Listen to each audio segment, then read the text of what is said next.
সরকার হয়তো ঘোষণা দেয়নি, কিন্তু আমরা জানি যে কারণে আমরা তাড়াহুড়া করে আজকে আপনাদের হয়তো কষ্ট হয়েছে, তাড়াহুড়া করে এই প্রেস কনফারেন্সে আমরা ডাকতে বাধ্য হচ্ছি। সরকার আমরা জানতে পেরেছি যে আজকে বিকেল 2:30টার সময় তারা এই নীতিমালা সংক্রান্ত তারা সংশ্লিষ্ট মনে করেছেন তাদেরকে তারা আহ্বান করেছেন, একটি সভা হবে এবং সেখান থেকে নীতিমালার বিষয়ে তারা একটা গুরুত্বপূর্ণ সিদ্ধান্ত নেবেন।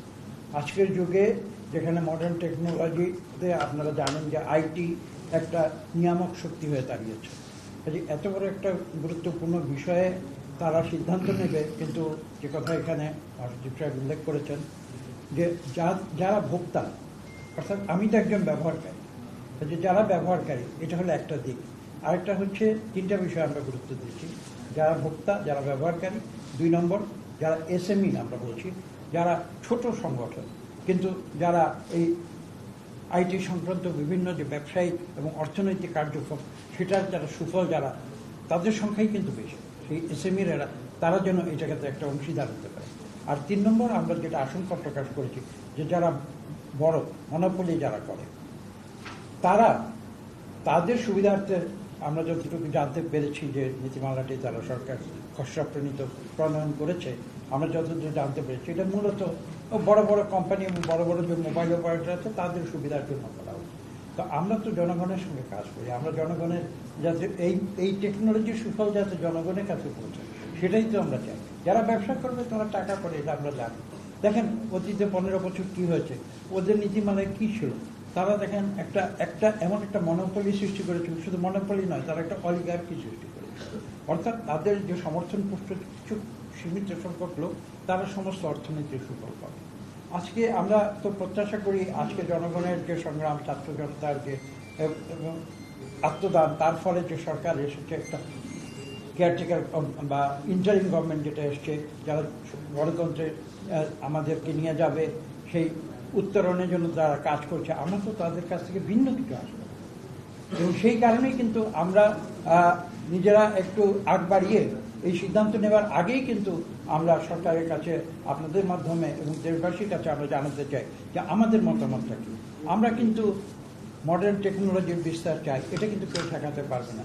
দুনিয়ার সভ্যতার যে প্রগতির যে সামনের দিকে যায় সেটা কিন্তু সামনের দিকে যাবে, সেটা কেউ ঠিকই ব্যক্তিগতভাবে কেউ ঠেকিয়ে রাখতে পারবে না, বা দলগতভাবে কেউ আমরা ঠেকিয়ে রাখতে পারবো, এমনকি কোনো ইন্ডিভিজুয়াল একটি সরকারও কিন্তু সেটা ঠেকিয়ে রাখবে, সামনের দিকে যাবে। কিন্তু আমাদের যে বিএনপি আমরা যেভাবে চিন্তা করি, আমরা সভ্যতার সামনের দিকে যাব, টেকনোলজির সামনের দিকে যাব, কিন্তু তার সুফলটা যেন জনগণের কাছে পৌঁছে। সেই উদ্দেশ্য নিয়ে কিন্তু আজকে মহাসচিব যে বক্তব্য দিয়েছে সেটা আপনারা শুনেছেন।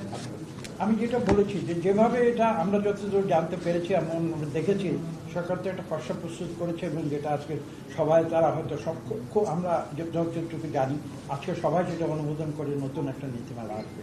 কিন্তু এখানে যে বিষয়গুলো অত্যন্ত স্পষ্টভাবে প্রত্যেকটি বিষয় আইটেম ওয়াইজ স্পষ্ট করে দিয়েছেন, আপনারা ডকুমেন্টের কপিও পাবেন, আপনারা দেখতে পারবেন যে এখানে 3টা বিষয় আমি একটু আগে বলেছি যে বড় মোবাইল অপারেটর তারা একটা বিরাট সুবিধা পাবে, আর যারা বাংলাদেশের অভ্যন্তরে যারা বড় রকমের ইনভেস্টমেন্ট করতে পারে তারা একটা সুবিধা পাবে।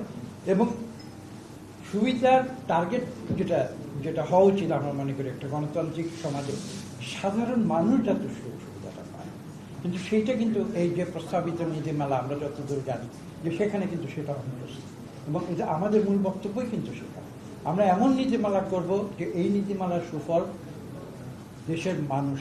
এবং একটা কথা আছে এখানে দেখুন যে গ্রামীণ যে আমাদের জনগোষ্ঠী, বাংলাদেশের মানুষের এখনো তো একটা বিশাল জনগোষ্ঠী গ্রাম অঞ্চলে বসবাস করে, সেখানে তাদের সুলভ মূল্যে তাদের কাছে ইন্টারনেট সুবিধা পৌঁছে দেয় এবং তাদের কাছে এই যে টেকনোলজি, এবং আজকাল আপনারা জানেন যে এআই যেটা আজকের পৃথিবীকে যারা যে ঢেউ তুলেছে এআই, সেই এআই এর যে সুফল সেটা যদি সাধারণ মানুষের কাছে না পৌঁছায় তাহলে তো এই টেকনোলজি আমরা দেখেন আমরা তো রাজনীতি করি, বিশেষজ্ঞের কথা এখানে আমরা বলেছি, বিশেষজ্ঞরা তারা আমাদের উপদেশ দেবেন, কিন্তু আমি এটা বিশ্বাস করি বিশেষজ্ঞরা কি করবেন, তারা they will give us the policy option, কিন্তু যারা জনগণের প্রতিনিধি they will take the policy decision.